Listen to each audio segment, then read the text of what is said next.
السلام علیکم، میرے چینل کہانی کی دنیا میں خوش آمدید۔ آج کی کہانی کا نام ہے پتھر کی شہزادی۔ تو چلیے چلتے ہیں آج کی کہانی کی طرف۔ میرا نام سلطان ہے اور میرا شمار شہر کے گنے چنے لوگوں میں ہوتا ہے۔ میری عمر اس وقت 200 سال کے لگ بھگ ہے، مگر میں ابھی تک جوان ہوں، جبکہ میرے بیٹوں کے بچے بوڑھے ہو کر مر کھپ گئے ہیں۔ میری اس لمبی عمر کا کیا راز ہے؟ میں ایک غریب انسان تھا، رئیس کیسے بنا؟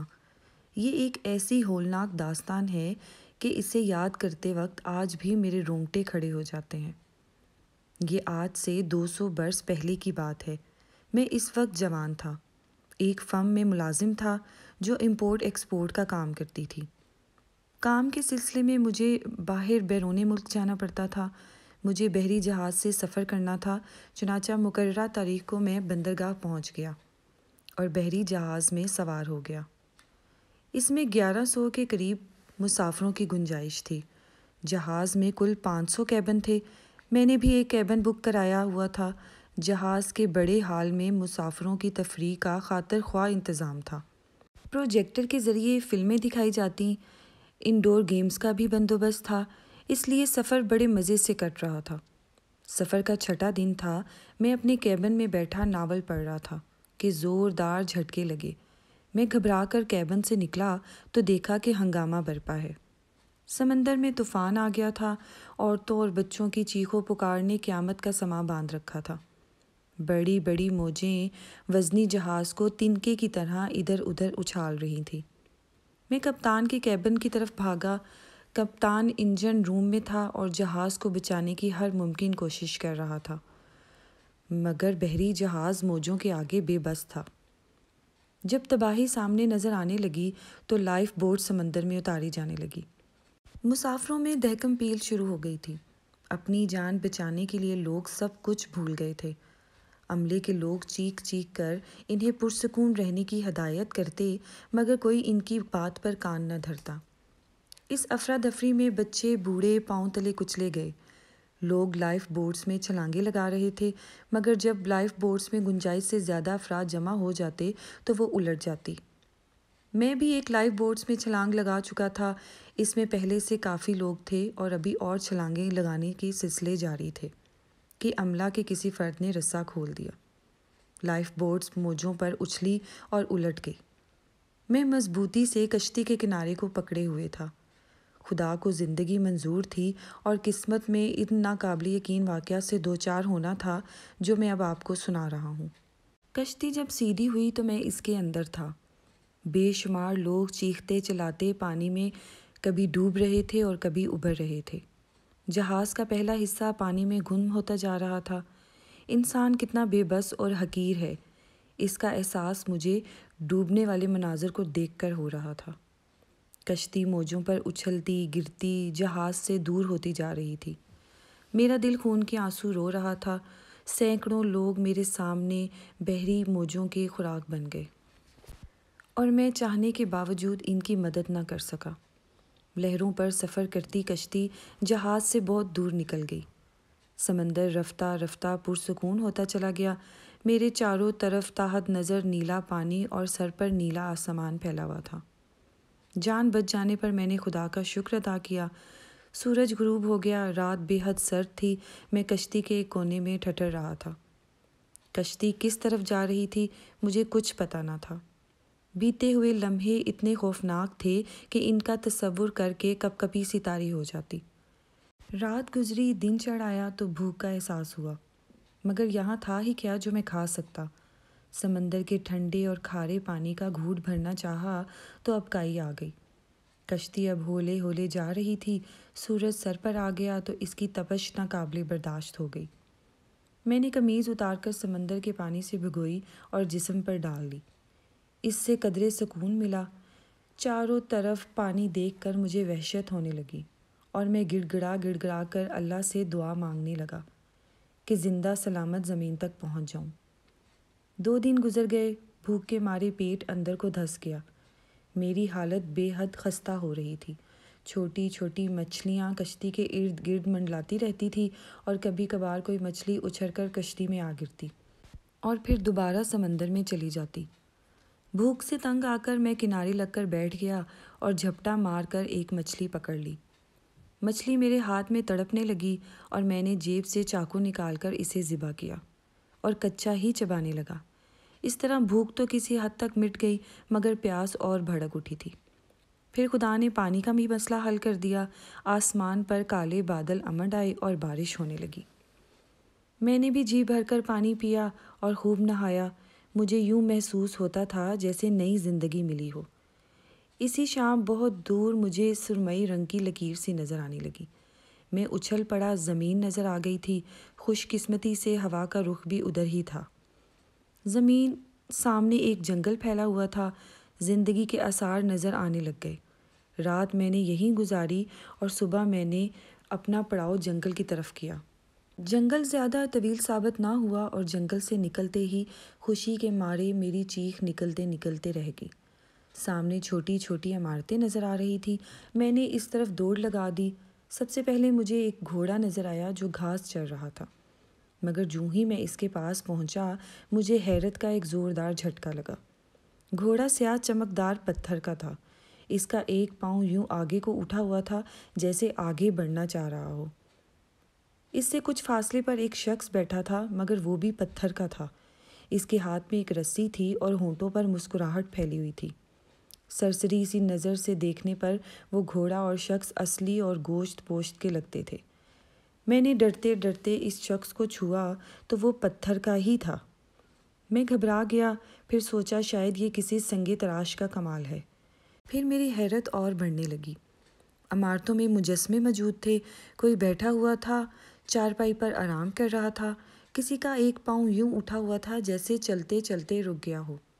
خوف کی ایک سرد لہر مجھے اپنے جسم میں دوڑتی محسوس ہوئی۔ دل کی دھڑکن تیز ہو گئی تھی۔ میں آنکھیں پھاڑے یہ منظر دیکھ رہا تھا۔ ان عمارتوں میں موجود ہر شے پتھر کی تھی، بس میں ایک واحد انسان تھا جو زندہ تھا۔ ایک عمارت کے باہر دو مجسمے ہاتھ میں نیزے تھامے یوں کھڑے تھے جیسے پہرا دے رہے ہوں۔ میں عمارت میں داخل ہو گیا۔ عمارت بے حد شاندار تھی۔ ایک بڑے سے ہال میں مجسمے اس طرح سے بیٹھے تھے جیسے دربار لگا ہو۔ ان کے سامنے تخت پر عورت اور مرد کے مجسمے تھے۔ دونوں نے شاہی لباس پہن رکھا تھا۔ میں حیران و پریشان عمارت کے کمروں میں گھومتا رہا۔ ہر شے پتھر کی تھی۔ ایک سجی ہوئی خوابگاہ میں بے حد خوبصورت شہزادی سو رہی تھی۔ یوں لگتا تھا جیسے ابھی جاگ کے اٹھ کے بیٹھ جائے گی۔ میں نے اسے چھوا تو پتہ چلا کہ یہ بھی پتھر کی تھی۔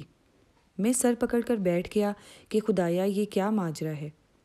یہ پتھر کا محل، پتھر کے لوگ، آخر کیا راز ہے؟ اب میرا خوف کسی حد تک دور ہو چکا تھا۔ مجھے یقین تھا کہ سب پتھر کے ہیں، مجھے کوئی کچھ نہیں کہہ سکتا۔ دن گزر گیا اور رات آ گئی۔ میں شہزادی کی خوابگاہ میں موجود تھا اور سونے کی تیاری کر رہا تھا کہ ہلکی سی کڑاہ کی آواز آئی تو میرا رواں رواں کانپ اٹھا۔ خوف کی شدت سے میرا دل کانپنا شروع ہو گیا۔ ڈرتے ڈرتے چاروں طرف دیکھا مگر کوئی نہ تھا۔ میں نے اپنا وہم خیال کیا، لیکن اس وقت دوبارہ آواز آئی۔ اس میں میں نے واضح طور پر سنا تھا، اس لیے شک کی گنجائش ہی نہ تھی۔ میں نے گھبرائے ہوئے انداز میں کمرے میں نظر دوڑائی۔ پھر اچانک ایک کونے میں موجود شمع دان میں لگی موم بتیاں خود بخود روشن ہو گئی۔ میرا تو یہ حال تھا کہ کاٹوں تو لہو نہیں، بھاگ جانا چاہا مگر ٹانگوں نے حرکت کرنے سے انکار کر دیا۔ کرہانے کی آواز دوبارہ سنائی دی۔ آواز اس مسحری کی طرف سے آئی تھی جس پر پتھر کی شہزادی لیٹی ہوئی تھی۔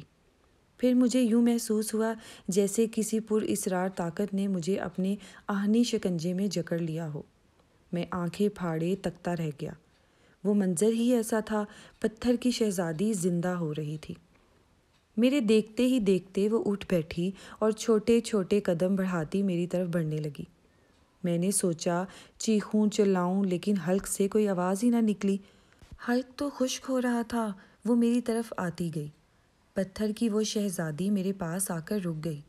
پھر کمرے میں آواز گونجی، اے اجنبی، خوف کو دل سے نکال دے۔ یہاں تمہیں کوئی نہیں نقصان پہنچائے گا۔ تم تو ہمارے نجات کا ذریعہ بن کر آئے ہو۔ تم کون ہو؟ ابھی تو پتھر کی تھی، میں نے اٹک اٹک کر کہا۔ میں اس سلطنت کی شہزادی ہوں۔ یہ جادو کی سلطنت ہے۔ اب یہاں زندگی اور موت کا چکر نہیں چلتا۔ یہاں وقت کی رفتار بہت تیز ہے۔ یوں سمجھ لو تمہاری دنیا کا 1 سال یہاں 1 دن کے برابر ہے، شہزادی نے جواب دیا۔ میں منہ کھولے اس کی بات سن رہا تھا۔ شہزادی نے دوبارہ کہنا شروع کیا، تم نے پتھر کے جتنے مجسمے دیکھے ہیں وہ سب انسان ہیں، مگر جادو کے زور سے پتھر کے بنا دیے گئے ہیں۔ بات یہ ہے کہ ہماری سلطنت کا سب سے بڑا جادوگر مجھ سے شادی کرنا چاہتا تھا۔ وہ بوڑھا تھا، میں نے انکار کر دیا، اور اس نے اس طیش میں آ کر سب کو پتھر کا بنا دیا۔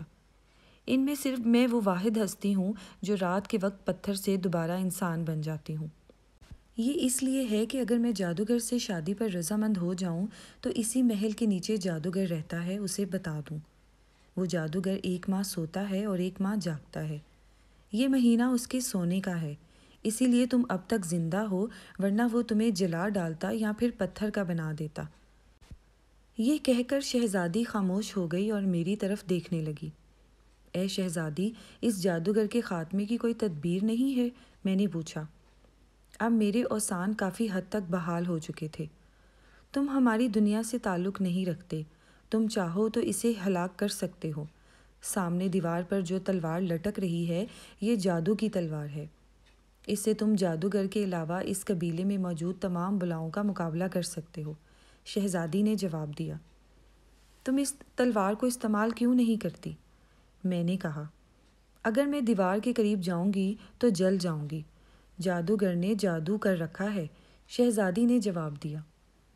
ٹھیک ہے، میں تمہاری مدد کروں گا، میں نے جوش بھرے لہجے میں کہا۔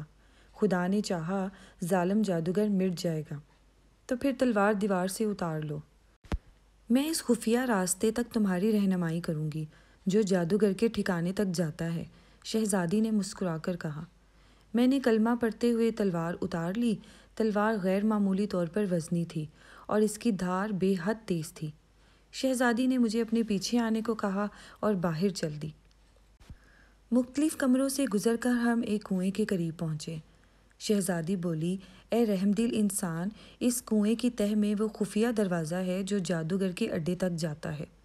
تم تلوار دروازے سے لگا دینا، دروازہ خود بخود کھل جائے گا۔ خدا حافظ شہزادی، میں انشاءاللہ کامیاب لوٹوں گا، میں نے کہا اور آنکھیں بند کر کے کنویں میں چھلانگ لگا دی۔ مجھے ایسے لگا جیسے میں کسی تاریخ گار میں گرتا جا رہا ہوں۔ خاصی دیر بعد میرے پاؤں فرش سے ٹکرائے، میں نے آنکھیں کھول دی اور میں یہ دیکھ کر حیران رہ گیا کہ میرے چاروں طرف پانی ہے، مگر میرے کپڑے خشک ہیں۔ سامنے ایک دروازہ تھا، میں نے دروازے سے تلوار لگائی، خوفناک چڑچڑاہٹ کے ساتھ دروازہ کھلتا چلا گیا۔ سامنے سیڑھیاں تھیں جو نیچے کو جا رہی تھی، میں اللہ کا نام لے کر چل دیا۔ دروازہ خود بخود بند ہو گیا تھا جس سے اندھیرا چھا گیا، مگر تلوار سے ہلکی ہلکی روشنی پھوٹنے لگی اور میں سیڑھیاں اترنے لگا۔ آخری سیڑھی پر قدم رکھتے ہی میرے کانوں میں بھنبھناہٹ سی سنائی دی اور ایک طوفان کی طرح سینکڑوں چمگادڑیں چیختی چلاتی میری طرف بڑھیں۔ میں نے تلوار سیدھی کی، دوسرے ہی لمحے وہ جلنے لگی اور غائب ہو گئی۔ میں آگے بڑھا، سامنے طویل سرنگ تھی۔ جوں ہی میں نے سرنگ میں قدم رکھا، چیخ و پکار کا ایک سلسلہ شروع ہو گیا۔ ایسا لگتا تھا کہ ہزاروں بدروحیں مل کر چلا رہی ہوں۔ مارے خوف کے میری حالت بہت خراب ہو گئی، خون جیسے رگوں میں جمتا ہوا محسوس ہو رہا تھا۔ میں کچھ دیر کھڑا ادھر ادھر دیکھتا رہا، پھر کلمہ پڑھتا ہوا آگے بڑھا۔ اسی لمحے انسانی ڈھانچے نمودار ہوئے اور کہکے لگاتے ہوئے میری طرف بڑھے۔ ان کے ہاتھوں میں تلواریں تھیں۔ مجھ پر لرزہ طاری ہو گیا۔ ڈھانچے میرے قریب آنے کی بجائے کچھ فاصلے پر رک گئے اور مجھے ڈرانے کی الٹی سیدھی حرکتیں کرنے لگے۔ میں نے تلوار گھمائی اور تمام ڈھانچے چیختے چلاتے الٹے پاؤں بھاگ کھڑے ہوئے۔ ان کے جاتے ہی ایک بہت بڑا اژدہا نظر آیا جو آگ اگلتا میری طرف آ رہا تھا۔ میرے تو پسینے چھوٹ گئے، موت سامنے نظر آنے لگی۔ اژدہے نے قریب آ کر زبان لپلپائی اور آواز آئی، اے آدم زاد، زندگی چاہتا ہے تو بھاگ جا، اس تلوار کو ہاتھ سے پھینک دے ورنہ میں تجھے نگل لوں گا۔ میں سمجھ گیا کہ یہ تلوار سے خوفزدہ ہے اور تلوار چھیننا چاہتا ہے۔ میں نے تلوار اس کی طرف بڑھائی اور اژدہا غائب ہو گیا۔ سفر کا سلسلہ پھر جاری ہو گیا۔ سرنگ شیطان کی آنت کی طرح لمبی تھی۔ میں کئی دن اس میں چلتا رہا مگر وہ ختم ہونے کا نام ہی نہیں لیتی تھی۔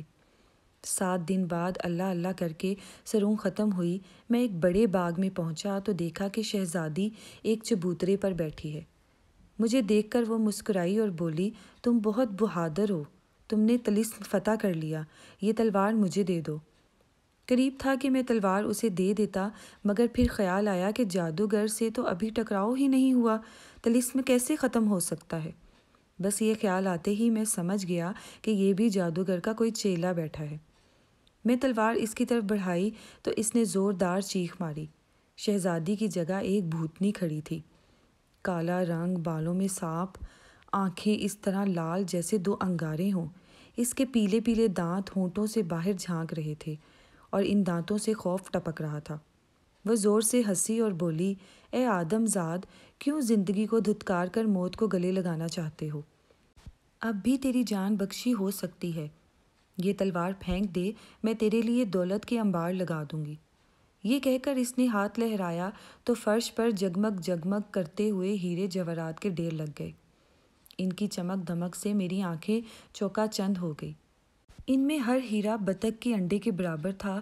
بھوتنی نے کہا، یہ سارے تجھے مل سکتے ہیں، شرط صرف یہ ہے کہ تلوار پھینک دے۔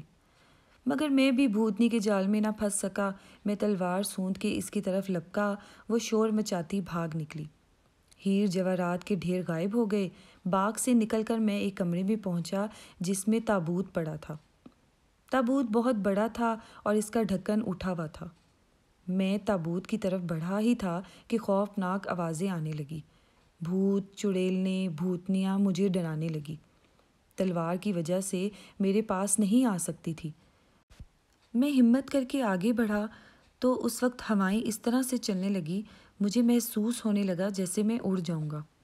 پھر تابوت سے جادوگر نکلا۔ اس کا جسم بھینسے جیسا تھا جس پر بڑے بڑے کالے بال اگے ہوئے تھے، آنکھیں عقاب ایسی اور ناک طوطے کی طرح مڑی ہوئی تھی۔ اس کے ہاتھ میں ایک ناریل تھا۔ اس کی آنکھوں سے ایسی وحشت ٹپک رہی تھی۔ اس نے ایک ایسا زوردار کہکا لگایا کہ در و دیوار کانپ اٹھے۔ پھر وہ بولا، تم نے ہمارے آرام میں خلل ڈالا ہے، ہم تجھے بھسم کر دیں گے، لے بھیانک موت مرنے کے لیے تیار ہو جا۔ یہ کہہ کر جادوگر نے ناریل زور سے زمین پہ دے مارا۔ ناریل پھٹ گیا، اس سے دھواں نکلا جس نے ایک جن کی صورت اختیار کر لی۔ وہ جن میری طرف لپکا، میں نے تلوار مضبوطی سے پکڑ لی۔ پھر جوں ہی جن میرے پاس آیا، میں نے تلوار گھما دی۔ تلوار میرے ہاتھ سے نکل کر بلند ہوئی اور جن کی گردن کاٹ کر پھر میرے ہاتھ میں آ گئی۔ جادوگر یہ دیکھ کر گھبرا گیا۔ اس نے بھاگنا چاہا مگر میں نے موقع ہی نہ دیا اور چھلانگ لگا کر اس پر جا پڑا۔ جادوگر لگا میری منت سماجت کرنے اور لالچ دینے مگر میں نے اس کی ایک نہ سنی اور تلوار کا بھرپور وار کر کر اس کی گردن اڑا دی۔ ایک ہیبت ناک دھماکہ ہوا اور اس کے ساتھ ہی بے حد بوڑھے اور مکروہ صورت شخص کی لاش میرے سامنے تھی۔ یہ جادوگر تھا۔ کمرہ، باغ، بھوت، سب کچھ غائب ہو گیا۔ میں اب اس کنویں کے پاس کھڑا تھا جس میں شہزادی کے کہنے پر میں نے چھلانگ لگائی تھی۔ طلسم ٹوٹ چکا تھا، پتھر کے مجسمے انسان بن چکے تھے۔ شہزادی بھاگتی ہوئی آئی اور میرا ہاتھ پکڑ کر محل میں لے گئی۔ بادشاہ، ملکہ، درباری سب ٹھیک ہو چکے تھے۔ شہزادی نے جب بتایا کہ میں نے ہی جادوگر کا خاتمہ کیا ہے تو وہ سب میرا شکریہ ادا کرنے لگے۔ بادشاہ نے مجھے اپنے برابر تخت پر بٹھایا۔ کئی ماہ تک میں ان کا مہمان رہا۔ واپس اپنی دنیا جانے کی خواہش ظاہر کی تو بادشاہ اور شہزادی نے مجھے روکنا چاہا مگر مجھے وطن کی یاد بری طرح ستا رہی تھی، عزیز و اقارب یاد آ رہے تھے۔ بادشاہ نے میرے اصرار پر مجھے واپس بھیجنے پر رضامندی ظاہر کر دی۔ مجھے قیمتی ہیرے جواہرات دیے گئے۔ پھر بادشاہ نے آنکھیں بند کرنے کو کہا۔ آنکھیں بند کرتے ہی مجھے ایسا لگا جیسے کہ میں ہوا میں اڑ رہا ہوں مگر میں نے ہدایت کے مطابق آنکھیں بند رکھی۔ خاصی دیر بعد ایک آواز میرے کانوں سے ٹکرائی، آنکھیں کھول دو، تمہارا شہر آ گیا ہے۔ میں نے اس ہدایت پر عمل کیا۔ آنکھیں کھولی تو دیکھا کہ اپنے شہر میں موجود ہوں مگر یہ کیا، شہر کا تو نقشہ ہی بدل چکا تھا۔ آسمان سے باتیں کرتی عمارتیں، شیشے کی طرح چمکتی سڑکیں اور جدید موٹر گاڑیاں۔ میں دنگ رہ گیا تھا۔ اپنا گھر تلاش کرنا چاہا مگر وہاں تو بلند عمارت تھی۔ میں نے اپنے بیٹے ندیم کا نام دریافت کیا تو ایک شخص نے بتایا کہ وہ تو بوڑھے ہو کر مر چکے ہیں۔ حیرت کی زیادتی سے میری آنکھیں پھیل گئیں۔ چند ماہ پہلے ہی تو میں گیا تھا۔ پھر مجھے یاد آیا کہ شہزادی نے کہا تھا کہ ہماری دنیا کا ایک دن تمہاری دنیا کا 1 سال کے برابر ہے۔ ایک شخص نے مجھ سے پوچھا کہ آپ ندیم کے کیا لگتے ہیں؟ میں نے بولا کہ باپ تو وہ بگڑ کر بولا، کیا مذاق کر رہے ہیں؟ ندیم صاحب تو میرے دادا تھے۔ مجھے ہنسی آ گئی، یعنی میرے بیٹے کے بیٹے کا بیٹا تھا، مگر پھر بھی عمر میں مجھ سے بڑا تھا۔ میں نے اسے بتایا ہی نہیں کہ میں اس کا پردادا ہوں، کیونکہ اس نے ماننا ہی نہیں تھا۔ میری داستان ہی ایسی تھی کہ کوئی اس پر یقین ہی نہیں کر سکتا تھا۔ خود مجھے یہ واقعات پیش نہ آئے ہوتے تو کبھی میں بھی یقین نہ کرتا۔ میں نے ہیرے جواہرات فروخت کر کے کاروبار شروع کر لیا، نئی شادی کر لی، اب میرے 2 بچے ہیں اور میں اپنی زندگی مزے سے بسر کر رہا ہوں۔